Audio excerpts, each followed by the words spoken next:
Hello and welcome to Good Live Wrap Up. I'm Isha Azim, and with me are Alex Anderson from the Gay Racing Podcast, Ben Schneider, Jackson Lambros from Outlap Media, and Kobe Lambert from the Podium Finish.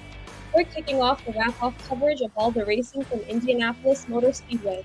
Tonight, IndyCar and the NASCAR Cup Series. Tomorrow on Encore, ARCA, Trucks, Indy Next, and Xfinity Series. So subscribe and hit the bell icon so you don't miss any of our coverage. And of course, thank you to our patrons, Colin, Deshelle, Mark, Robin, and David for monthly investing in us. $500 a month can get us on track, so show your support by subscribing. Or you can always buy a cup of coffee for a member of the Grid Network team, as these fine folks have done so. There's a link in the video description for both Buy Me a Coffee and our patron. Now, Ben, taking a look at IndyCar, we had a big weekend for both series and for Alex Palou, who was on the verge of his second IndyCar championship in 3 years. That's right, Isha. Thank you very much. A massive weekend indeed for Alex Palou, who avoided the first lap crash that saw Scott Dixon spin. Marcus Armstrong, Roman Grosjean, and Josef Newgarden also were collected in that crash, making contact. Everyone continued in the race, but Newgarden's race in particular was ruined. He ended up 2 laps down in 25th, just picking up 5 points. Alex Palou, meanwhile, earned 26 points for his 7th place finish and now has a 101-point advantage over second place Scott Dixon and 105 over Josef Newgarden, now third in the points. Now, assuming no one misses a race, only 4 drivers are mathematically still in the championship fight. That's Palou, Dixon, Newgarden, and Scott McLaughlin. Now, let's bring everybody back on camera here and recap the current situation we have in the IndyCar point standings. If Alex Palou leaves Gateway with a points advantage of 99 or more with 5 points for last place, he would only need to start the final 2 races to be the IndyCar Series champion. At 98 points, the most wins tiebreaker would be between him and Newgarden. A 109-point advantage could see Palou officially crowned a champion at the conclusion of a Gateway weekend. He wouldn't even have to go to Portland or Laguna Seca to close out the year. Newgarden has won the last 3 races at Gateway. Palou's best finish at Gateway is 9th, which is unbelievably 1 spot lower than his worst finish all season. So, Jackson, we'll start with you. Can Newgarden continue his run of oval success and deliver a perfect Iowa-like performance at Gateway? Ben, if anybody here can do it, it's going to be Josef Newgarden. It's hard for me to see anyone else who could potentially bring that fight. No one has been as dominant on ovals as Newgarden. I believe this might be the first time in IndyCar history, certainly post-merger, that we could see someone sweep and win every single oval in the year. I think if anyone can bring the fight to it, and we'll mention this driver later, it's Scott McLaughlin. That guy's been robbed by his teammate a lot, and I think it's friendly competition, absolutely. But I think the Thirsty Threes want to be back in victory lane, and if anywhere and if any time for it to happen, I think it could be at Gateway. Yeah, I definitely think Josef Newgarden is more than capable of sweeping all the ovals this weekend. He's probably going to be one of the favorites to win a Gateway. Correct me if I'm wrong. Last year it was like Newgarden, McLaughlin, and Maluka. So McLaughlin could have very well won this race at Gateway last year. So as you were saying, Jackson, it wouldn't surprise me to see Scott McLaughlin in the mix and try to get a win there. Yeah, but Josef, he's just really, really good on the oval track. So I really think we'll see him bounce back at Gateway. It was an uncharacteristically terrible weekend for him on the Indy road course. Yeah, although this championship's pretty much wrapped up at this point, the best chance for Josef Newgarden, the last shot at this championship is Gateway. He is most definitely the favorite going into it. But of course, he has his teammates, Will Power, Scott McLaughlin, both of them could be contenders. And Alex Palou, he's just good everywhere. He could, of course, be a challenge as well. Let's talk about Scott Dixon. 101 points back, a similar situation like Newgarden, but what a drive he had yesterday. Spun on lap 1, avoided heavy contact, got back going again, and held off a hard-charging Graham Rahal. This marks 19 consecutive seasons of winning at least one race in the IndyCar Series, and with 54 wins, it puts Dixon another step closer to A.J. Foyt's 67 on the all-time wins list. So, Jackson, how impressive was the drive from Dixon, and what stood out to you most from his performance yesterday? Ben, I think Dixon's win here this weekend was just a matter of time. If you ask anyone who's been covering or watching IndyCar, we knew that the season just didn't feel right if we had a race without him ending up in victory circle. And it's a fantastic trait that Scott Dixon has from a tweet I saw yesterday that was describing or that commented on how I question how Scott Dixon can come back and Scott Dixon his way into winning when anyone least expects it. But that's just the kind of driver that we've learn to know as Scott Dixon, just a guy where on any given weekend from any position with a little bit of magic, if there is a fight, if there's a will, there is a way for him to get that number 9 Chip Ganassi racing car into victory circle. And that ability to be in that fight when everyone least expects it, that is one of the most special traits for a driver to have. And I struggle to think of any other driver or any other crew to have that ability right now, guys. It was basically Scott Dixon just doing Scott Dixon things. That was such an impressive drive. And any other driver out there, they wouldn't have been able to span, come all the way from the back and win the race. But knowing Scott Dixon, this shouldn't even be a surprise at all. He's done things like this his entire racing career. I was very impressed to see what he and that number 9 team from Chip Ganassi Racing were able to do at the IMS Road Course. And there's still a few more races left in the season. We'll see if Scott Dixon can get another one in 2023. I think it's certainly possible. Well, as impressive as Dixon was, let's give a call to Graham Rahal as well. Started on pole, ended up second. Heartbreaking not to get the win and end his long winless streak, just like he ended his long poleless streak. But while he was disappointed with second place compared to where he was earlier this year, specifically at IMS, you got to think he'd be happy simply to be on the podium. His teammate Christian Lundgaard also disappointed and just missed out on a podium finish. You see him down there in 4th place. So, Kobe, we'll go to you first this time. Despite the disappointment of coming up just short, can the entire Rahal, Letterman, Lanigan team take this as another positive and gain some momentum from it? Yeah, I definitely think Rahal, Letterman, Lanigan Racing is taking a huge step in the right direction for Graham Rahal to get pulled to be in contention for the win there with Scott Dixon and Christian Lundgaard. Great race for him as well. This is something that this entire organization can be proud of. Try to end the year on a strong note and build this positive momentum heading into the 2024 season. I remember during the first half of the season, we were talking about Rahal, Letterman, Lanigan Racing and all the struggles that they had, considering the personnel that they had over the offseason. We thought they were going to take a big jump in performance this year, but started off the year on the wrong foot. A lot of didn't have any speed at the Indy 500 as we saw, and now it really seems like that they're turning things around and starting to get that mojo going. So I think if they can end this year with some really good results in the race, good qualifying performances, show some more speed, 2024, the same expectations we had for them at the beginning of this year, maybe they'll be able to meet it next year. I think if you're Graham Rahal, Christian Lundgaard, you have to be really happy with how everything going. But that number 30 Honda Jack Harvey, it still seems like that team has a lot of work to do. If you would have told Graham Rahal back in May, hey, at the Indy Road Course, when we go back, you're going to get a podium and you're going to lead the most laps, he would take it. He'd be delighted to take that. And even Jack Harvey, you just mentioned Kobe, he's been struggling in that car, but that car still ran fairly decent. So yeah, RLL, they've taken a huge step forward. I saw a tweet from NASCAR Man this weekend that said the last time Graham Rahal was on the pole, IndyCar was still racing at Phoenix, Pocono, Watkins Glen, and Sonoma. That should tell you just how long it's been since the 15 car was running up front the way it did this weekend. So despite missing out on the ultimate victory here, I think certainly some positive momentum for that team moving forward. Let's continue on the podium here. Let's talk about Pato O'Ward. He got the final podium position, his 6th of the year, but despite a good result, he's still winless in 2023 with 3 races remaining. Plus, like most of the field, he is mathematically eliminated from the championship hunt. I'm trying to find the point standings again for everybody. There we go.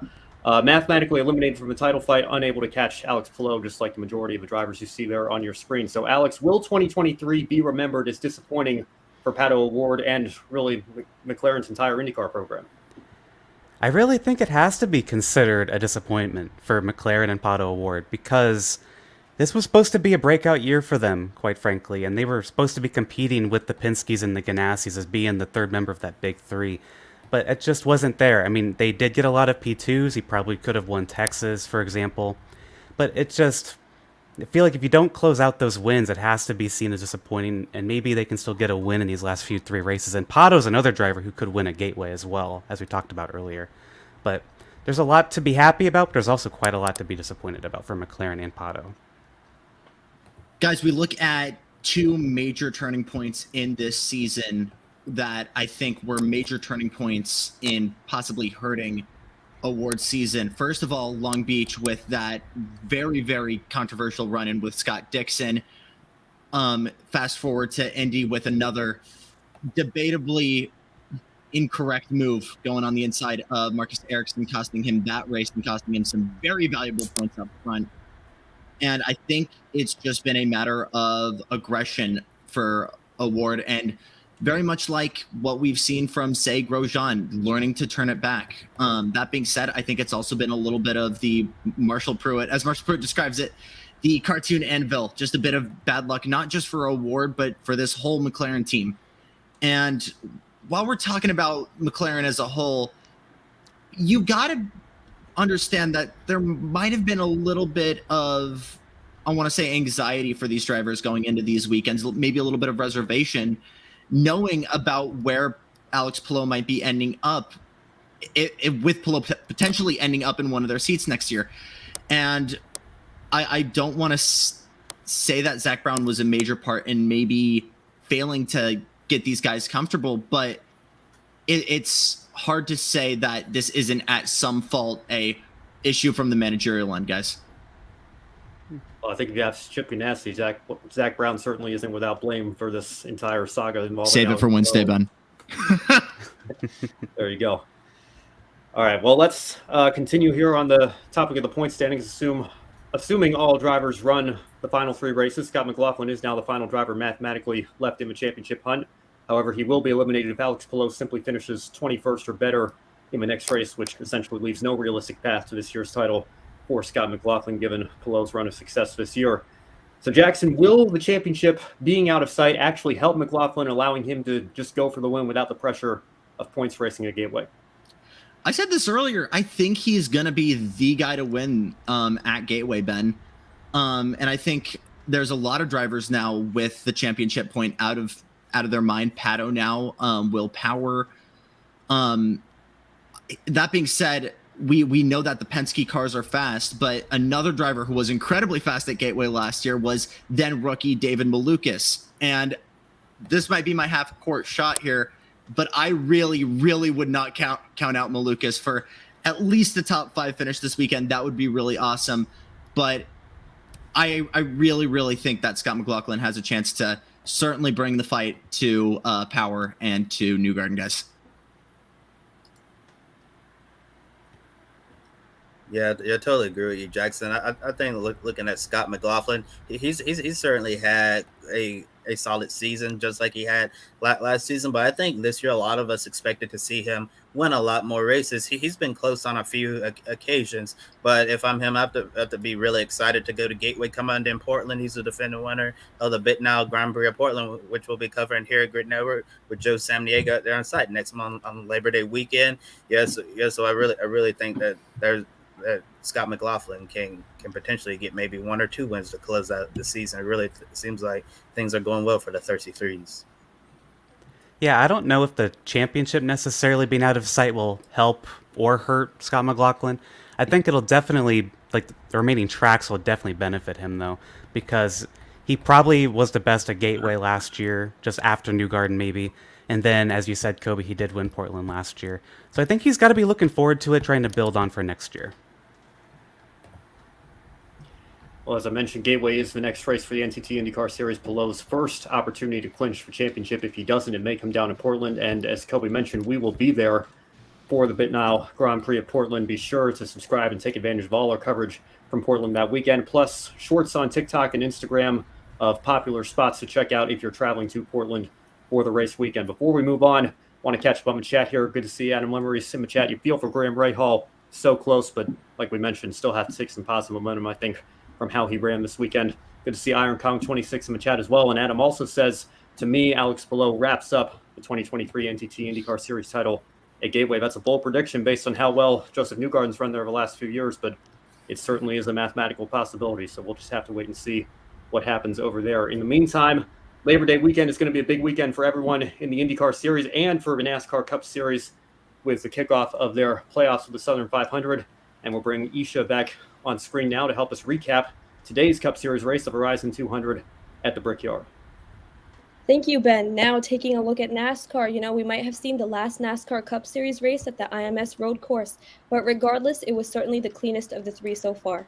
The first half of the race saw only 1 caution on lap 3, a caution-free stage 2, and 6 lead changes throughout. Michael McDowell led most of the race, stepping up to get his second career win in the Cup Series. By the end of the race, there were 4 more lead changes, no cautions, and McDowell clinched his spot in the NASCAR Cup Series playoffs. This is also Travis Peterson's first win as crew chief for the 34 team. Last year, Hendrick Motorsports hired Blake Harris from the 34 to the 48 of Alex Bowman. This year, Bowman is still outside of the playoff grid while McDowell is in. Now taking a look at Ford, they now have 3 wins in a row in the Cup Series, and the front row picked up a win before Stewart-Haas Racing. Ben, you mentioned a couple of weeks ago how on Grid Live Encore that SHR would be a downgrade in some ways for McDowell based on how he's been running with front row. Are McDowell and front row the real deal? And unlike 2021, can the team make a legitimate playoff run this year? I would stop short of a legitimate championship run. But if you want to talk about a deeper playoff run than they made when they got in 2021 based on winning the Daytona 500, I think that's certainly a possibility. I think when you look at how the 34 team has run this year and you look at the schedule in the round of 8 in particular, a wild round of 8 with Texas, Talladega, and Charlotte Roval based on the chaos we saw last year, I think you can expect more of the same this year. And then you look at 2 of those tracks, Talladega, very similar to Daytona, obviously, where McDowell got his first win, and then another road course where McDowell is very strong, where he picked up his win today. I wouldn't put it past him to do something like that again at the Charlotte Roval. So I don't know that a championship run is where front row is quite yet, but I think if they can make the round of 8 and maybe pick up another win at one of those 2 tracks to get themselves there, have a solid round of 16 and then go into a round of 12 position to do that, I think that'll be a tremendous result for front row, and I think it'll be indicative of where that team is now based on where they were even just 2 years ago when McDowell won the 500, and certainly if you look even further back into their history, it's remarkable to see the progress that they've made. I think the round of 8 is certainly a possibility for that team. Yeah, with Michael McDowell in front row, I think within the scope of what's realistic for them, they are the real deal for what they're actually currently doing and actively capable of doing. But I think their goal really just needs to be make it out of the first round of the playoffs. The championship is not realistic. I don't think they should be going into that expecting that. They can make that a long shot goal, but if they go into expecting it, I don't think they're going to be happy. They should at least try making it out of the first round this time, and I think they'll be pretty satisfied with that. Yep, and now let's talk about Shane Van Gisbergen for a bit. After starting 8th, SVG came home with a solid 10th place finish after running in or around the top 10 all day long. However, he was never really a contender for the race win the same way he was at Chicago. So Alex, starting with you, given that this wasn't a completely new track like Chicago, was this about where you expected SVG to finish in today's race? Yeah, I expected him to get about a top 15 or so, and that's exactly what he got. He ran there all day too. Something that did surprise me was how aggressive SVG was, and I'm happy to see that he was. He wasn't gonna... he probably went back and watched the first 2 years of this road course race and saw how aggressive these guys got. He wasn't gonna take it. He was very aggressive. One of the most aggressive drivers out there today, I think. And it was fun to watch, and I hope that he takes that as a thing. He was smiling after the race, so I'm sure he took it as a happy ending for him. Yeah, well, to that point, Alex, if you look at how Shane Van Gisbergen reacted after the truck race at IRP Friday night and then after today, I think you can certainly say, if nothing else, he's certainly enjoying his few starts that he's had in NASCAR so far, and is definitely going to be committed if and when he makes this transition as early as next year to come to NASCAR full time. But to answer the question, this is about where I expected SVG to run in Chicago, if I'm being honest. I said I wouldn't put a top 10, maybe not even a top 5 past him. Certainly didn't expect a win. That's not a knock on SVG. That's just the fact that nobody had won on their Cup Series debut in 60 years. So for what he did at Chicago was absolutely sensational. I guess we shouldn't be too surprised, given that it was not too different from what he's normally used to in his element over supercar side of things. And it was a brand new track for everybody, but also a brand new type of race track for the Cup Series drivers. Very few of them had ever raced on a street course of any kind before in any vehicle, let alone a Cup Series car. And I think SVG took advantage of that and was able to pick up the win. To come home with the top 10 today, I think is a very solid result. He ran all the laps. He ran very, very strong all throughout the race, finished about where he started. Got used to the beating and banging a little bit more than Chicago, I suppose, with being up front, obviously, and having to fight for position a little bit. I know he mentioned he had a spirited battle with the 48 of Alex Bowman throughout the race as well. So, like I said, this is about where I expected SVG to end up at Chicago.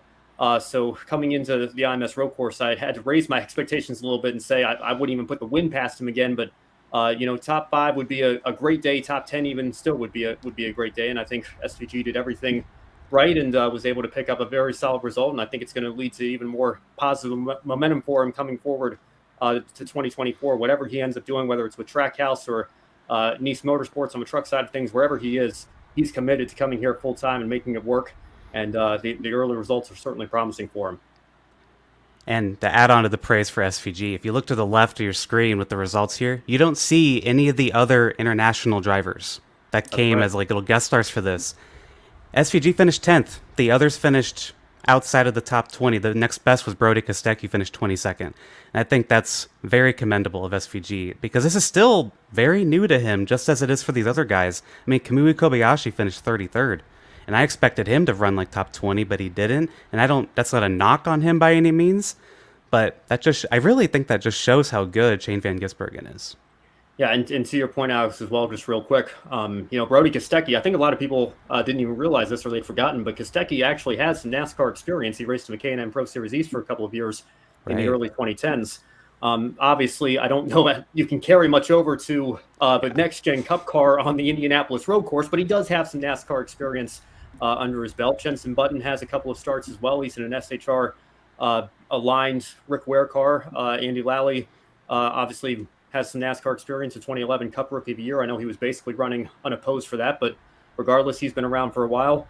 So for SVG to come out and run ahead of all these guys, all these road course ringers, and Kamui Kobayashi as well, no disrespect to him, but I certainly expected better than 33rd coming into this weekend. So we'll bring the first half of the results back up again. For SVG to finish in the top 10 ahead of several Daytona 500 winners and past champions of the sport, championship contenders, very solid result, I think, for SVG. Yeah, definitely. And as I mentioned at the start, this ended up being a very clean race by IMS road course standards. The previous 2 races were marred by chaos and controversy in the closing laps, with parts of the tracks curbing, coming up, drivers shortcutting the course, and dive bombing the first corner. This race, however, saw very little of that, with a few minor spins throughout the field that did not require a yellow flag.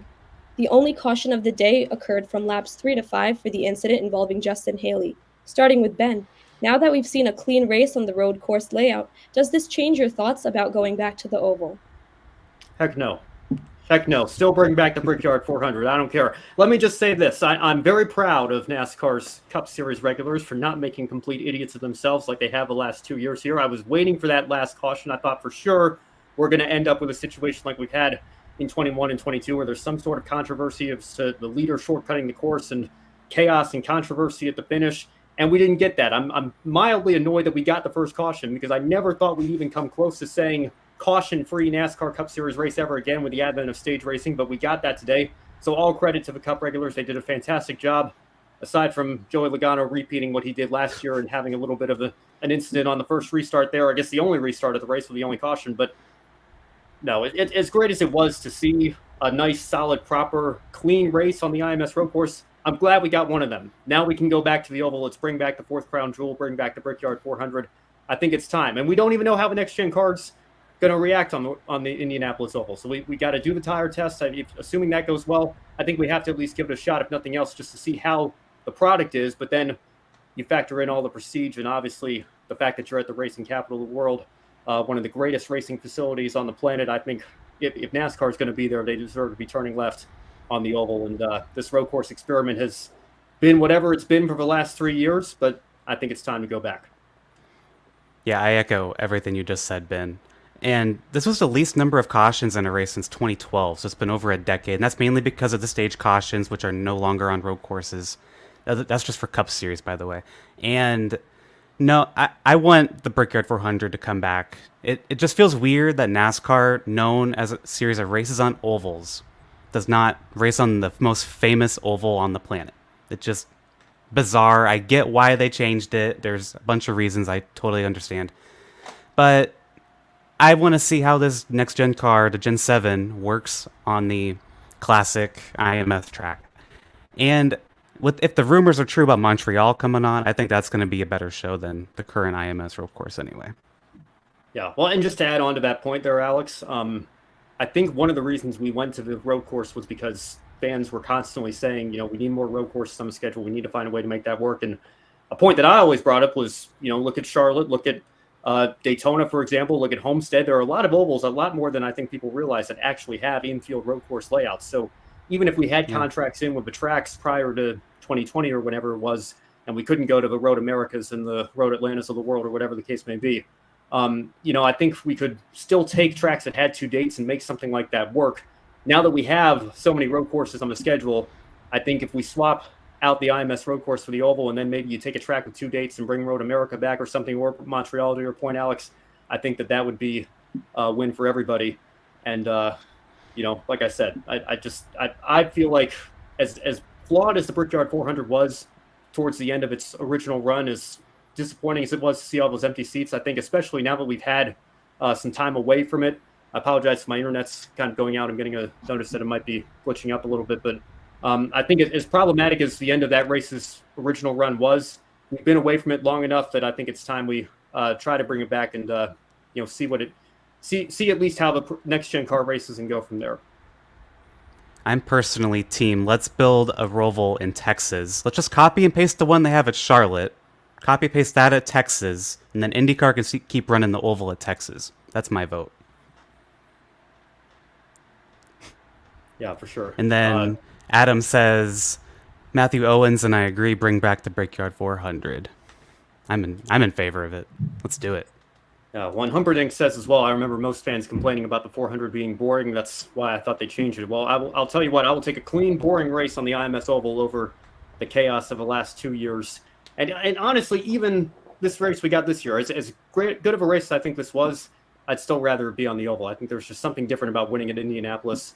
Racing at Indianapolis on the Oval, I think for NASCAR's Cup Series in particular, they deserve to be there. I see our own Joe Samniego in the chat bringing up a question about Bubba Wallace. So, Alex, I don't know if you want to take this here. With Michael McDowell getting a win today, it certainly isn't what he wanted to see for his championship hopes. Yeah, Bubba Wallace, he is not good on road courses. He'll tell you himself that. And he lost, I think, 30 points. He was like plus 58. Now he's plus 28.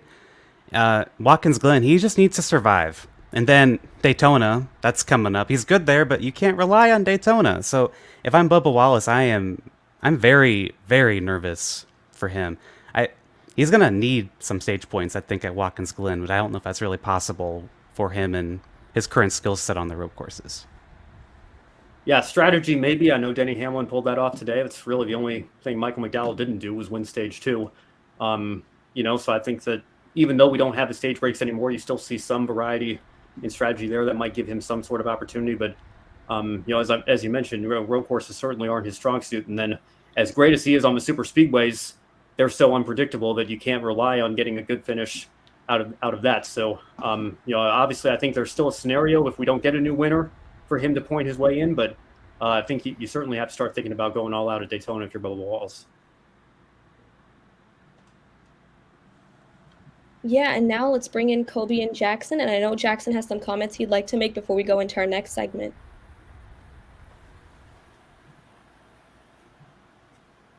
I think you're muted, Jackson. Jackson, I think you're on mute. Of course I'm muted, right, guys? Humperdinck Fangboner, first of all, fantastic username, even better take. You've got fans that's the way racing fans are, man. Complain about racing being boring, and then the minute you change it, you want it back. And this applies to so many different racing series and just whenever changes happen. But I think we got to look at this from a marketing and just a growth perspective for both, not just NASCAR, but for IndyCar. The opportunity to have both of these series racing at the same time, at the same weekend. Now, I'm 100% for, as Alex proposed, maybe taking it to a different location and having a, mixed weekend somewhere else. I think there's a lot of ways we could do this, but I got to agree with what everyone is saying here. I think hopefully by 2024, we can start having conversations of how can we get NASCAR back on the big track, and how can we maybe keep this crossover event going between both series, but maybe doing it somewhere else, as much heresy as that might sound like. With all that being said, it is now time for our grid shining moments that have standed out for us all weekend. And at this time, we'd also like to open it up to chat. If you feel so inclined, go ahead and drop a comment and we'll go ahead and read that. And with that being said, I'm going to throw it right back to Esha. Esha, what stands out for you? For me personally, I'm going to go with Scott Dixon's run, the way he spun out but avoided heavy contact and held off Graham Rahal. I think that was a really interesting run from him, and I think he did pretty well. So that's what I'm going to go with.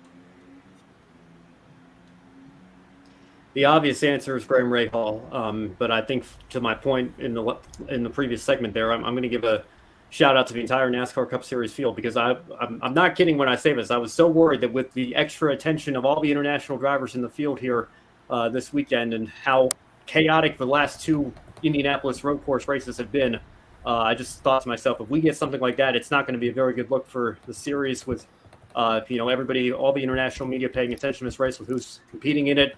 It's just not going to be a very good look. And the drivers behaved themselves today. And I think despite my disdain for the road course race and despite the fact that I, continue to hope and pray that we make a return to the oval at some point, I think looking at that aside, I think it was a very good race, and the drivers should be proud of themselves. That's my one shining moment from today. My shining moment has to be Kyle Larson winning the Knoxville Nationals for the second time. And because Kyle Larson has said that is bigger to him than the Daytona 500. And so he won that for the second time. And then the next day, he unveiled his livery for the Indianapolis 500 next year, as well as his Coca-Cola 600 livery for next year. I'm so excited to see him run the double next year. That's going to be incredible. I think it's just amazing what he just does. He wins one of the biggest sprint car races ever, and then the next day he's like, yeah, and here's my car for the Indy 500 next year. That's really cool.